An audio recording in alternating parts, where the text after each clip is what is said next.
Halo teman-teman, di sini kita akan membahas mengenai pembentukan negara Federasi Amerika Serikat. Sebelum kita masuk ke pembahasan yang pertama, perkenalkan terlebih dahulu nama anggota kelompok yang akan membahas materi ini. Yang pertama ada Nancy Lingga Ananda dengan NIM 21, yang kedua ada Safatul Jannah dengan NIM 29, yang ketiga ada Dina Febrina Putri dengan NIM 48, dan yang terakhir ada Marlina dengan NIM 50.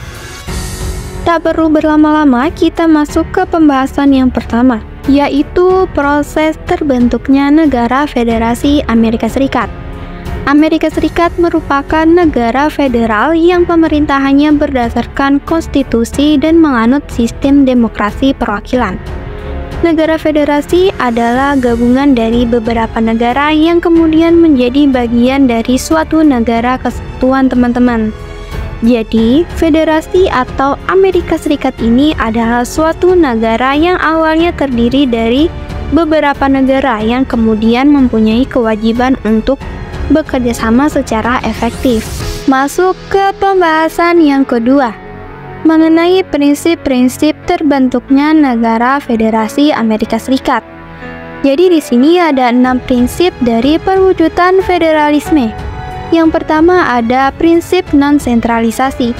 Tidak ada pusat kekuasaan yang mendominasi untuk politik lainnya karena unit politik dan pusat kekuasaan mempunyai kedudukan yang sama.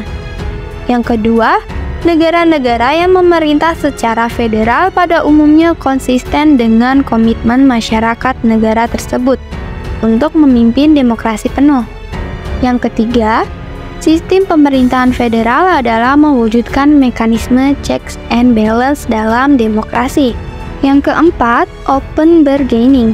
Federalisme harus melibatkan negosiasi terbuka antara berbagai pihak, dan negosiasi ini harus dilakukan secara terbuka. Yang kelima, menyangkut konstitusionalisme.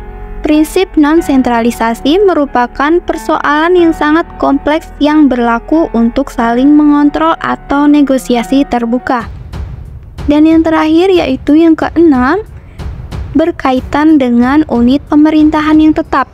Batasan antara lembaga, negara bagian, dan wilayah begitu jelas sehingga tidak bisa diubah begitu saja demi kepentingan jangka pendek. Masuk ke pembahasan atau materi yang terakhir, yaitu mengenai dampak pembentukan negara Federasi Amerika Serikat. Jadi pembentukan negara Federasi Amerika Serikat membawa dampak positif yang signifikan, teman-teman, terutama dalam menciptakan keseimbangan antara kekuatan pemerintahan pusat dengan ekonomi negara bagian. Tidak semua upaya pembentukan federasi berjalan mulus dan juga berhasil ya, teman-teman. Negara federasi menghadapi beberapa masalah dalam mengelola dan juga konflik internal dan subsional seperti negara-negara non-federasi.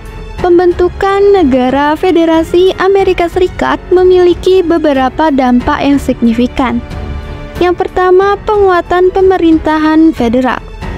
Sistem federalisme memungkinkan pemerintahan pusat memiliki kekuasaan yang cukup kuat untuk mengatur negara secara keseluruhan, sambil tetap memberikan otonomi kepada negara bagian. Yang kedua, stabilitas politik. Sistem checks and balance membantu menjaga stabilitas politik dan juga mencegah terjadinya tirani, dengan memastikan bahwa tidak ada satupun cabang pemerintahan yang memiliki kekuasaan yang absolut. Kemudian yang ketiga, pengaruh global. Amerika Serikat sendiri menjadi model bagi negara-negara lain, teman-teman. Jadi dalam hal demokrasi dan juga federalisme, serta memainkan peran penting dalam politik global. Hal inilah yang mempengaruhi perkembangan sistem pemerintahan di berbagai belahan dunia. Yang terakhir ada kesimpulan. Kesimpulan yang pertama, proses terbentuknya dimulai dengan Deklarasi Kemerdekaan pada 1776, diikuti oleh kemenangan dalam Perang Revolusi dan pengakuan kemerdekaan dalam Perjanjian Paris 1783. Konstitusi disusun pada 1787 untuk membentuk kerangka pemerintahan federal. Yang kedua, prinsip-prinsip berdasarkan kedaulatan rakyat, pemerintahan terbatas, pemecahan kekuasaan, checks and balance, dan juga federalisme.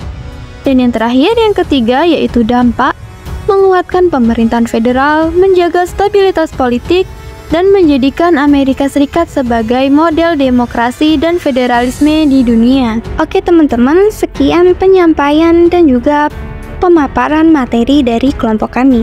Diharapkan untuk teman-teman dapat memahami apa yang telah disampaikan. Akhir kata, saya ucapkan terima kasih.